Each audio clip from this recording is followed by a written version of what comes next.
Bonjour à tous, sommaire vitaminé en ce mercredi avec la Ferrari 488 GTB, le Porsche Cayman GT4 et la Ford Focus RS.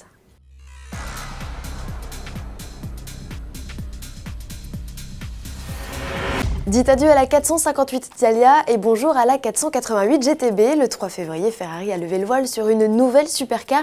La deuxième de sa gamme a opté pour un V8 turbo après la récente California T. Cette mécanique, différente de celle du cabriolet, dispose d'une fiche technique impressionnante, suffisant pour faire vibrer les puristes qui regrettent déjà la sonorité du V8 Atmo.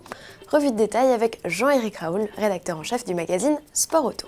En puissance, c'est extrêmement impressionnant. On est à 670 chevaux. Il faut voir que c'est plus puissant que l'Enzo, qui était une supercar à moteur V12. Donc, en chiffres bruts, c'est fascinant. On connaît la base du châssis, qui est la base de la 458 Italia, qui était juste le meilleur châssis de l'univers. Donc, ça devrait être excellent.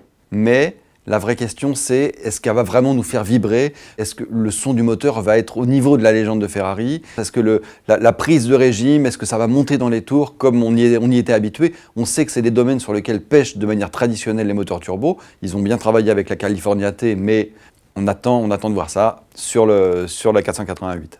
Rendez-vous au Salon de Genève en mars pour découvrir la 488 GTB et sa plastique bodybuildée. Quant au nom, il rend hommage à la 308 GTB. Il y a 40 ans, elle fut la première berlinette de la marque à embarquer un V8 en position centrale arrière. Laissons de côté le V8 pour parler d'un 6 cylindres à plat de 385 chevaux venu se loger sous le capot arrière d'un Cayman. Ainsi doté de cette motorisation directement dérivée de la 911 Carrera-S, le coupé devient GT4. C'est le plus puissant des Caymans de la gamme. Le 0 à 100 km/h n'en est que meilleur avec un chrono de 4 secondes 4, soit 4 dixièmes de mieux que le Cayman GTS, 45 chevaux moins puissant. Pas peu fier des performances du modèle, Porsche se targue même d'avoir réalisé le meilleur temps de sa catégorie sur la boucle nord du Nürburgring avec un temps de 7 minutes 40. Côté look, à l'image de la 900 GT3, dont il reprend d'ailleurs certains éléments, le Cayman GT4 mise sur un pack aérodynamique affûté avec châssis abaissé, large prise d'air et aileron démesuré. Intéressé par ce modèle? Attention, les prix s'envolent, comptez 88 310 € hors option, soit au bas mot 35 000 € de plus qu'un classique Cayman.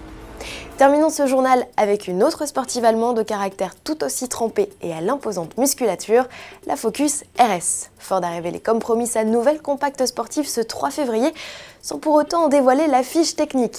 Alors, la grosse nouveauté, c'est confirmé, la Focus RS ne joue plus avec la Mégane RS ou la future Civic Type R dans le clan des tractions. Avec sa toute nouvelle transmission intégrale, elle vient désormais se frotter au Golf R, Audi S3 et autres BMW M135i.